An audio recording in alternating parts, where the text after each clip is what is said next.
مولانا روم نے لکھا ہے مثنوی میں، اسے پڑھنا چاہیے۔ قرآن کے بعد اگر کوئی کتاب اور ہوتی تو ہم اس کا ضرور ذکر کرتے۔ ہم نے جو کہا ہے نا کہ مثنوی اللہ کی کتاب کے بعد اتنی بڑی کوئی کتاب نہیں، تو اللہ کو جواب دینا ہے یا نہیں؟ خدا قیامت میں مجھے پوچھے کہ فلاں کتاب اس سے بھی زیادہ تھی تو کیا بولیں گے؟ اس لیے یہ جو کڑا ترازو ہے نا کہ مرنا ہے اور اللہ کو جواب دینا ہے، یہ ہر جگہ فٹ ہو۔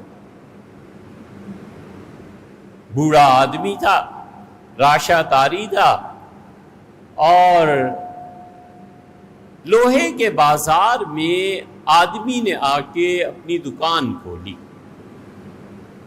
اور بے شمار لوہے کی چیزیں تھیں، اور وہ بوڑھا راشا تھا، اس کے ہاتھ میں کانپتے تھے، داخل ہوا اور اس نے کہا کہ بھائی، سلام کے بعد کہا کہ ایک ترازو خریدنے آیا ہوں۔ مولانا روم کہتے ہیں کہ اس سے پوچھا کیا ترازو؟ تو اس نے کہا سونا تولنا ہے۔ اس نے کہا کہ بابا ترازو نہیں ہے۔ اس نے کہا یہ ڈھیروں ترازو نظر آ رہے ہیں، پیسے میرے پاس کھڑے ہیں۔ اس نے کہا آپ کسی اور دکان پہ جائیے، ہمارے ہاں ترازو نہیں ہوتا۔ الجھ پڑا اور سنائی اور کہا کہ یہ ساری چیزیں ہیں، دیتا کیوں نہیں؟ اس نے کہا بابا معاف کر، میرے ہاں چھلنی بھی نہیں ہے۔ اس نے کہا چھلنی تجھ سے کس نے مانگی ہے؟ میں تو ترازو مانگ رہا ہوں۔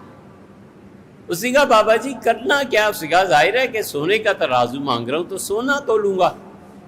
اس نے کہا بابا راشا تمہارے ہاتھ پہ طاری ہے اور تم میرے قریب یہاں گلی میں رہتے ہو، مجھے معلوم ہے کہ اب تمہاری موت کا وقت قریب آ چلا ہے اور تم مالدار آسامی ہو اور سونے کے ترازو میں سونا تولو گے، پھر اپنے بچوں میں تقسیم کرو گے۔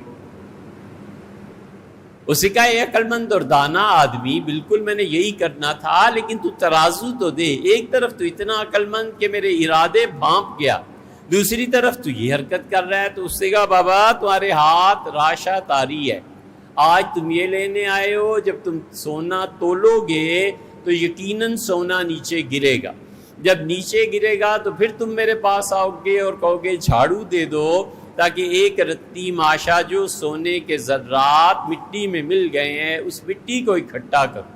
پھر تم مٹی کو اکٹھا کر لو گے تو چھلنی مانگنے آؤ گے، ایک ایسی چھلنی دو جس سے مٹی کے ذرے گر جائیں اور سونے کے ذرات باقی رہیں۔ تو میں نے یہ جو تمہاری اتنے لمبی چیزیں خرید کے پھر تمہیں مہیا کرنی ہیں، یہ تو تمہارے نوکروں کا کام ہے، میں تمہارا نوکر تھوڑا ہی ہوں۔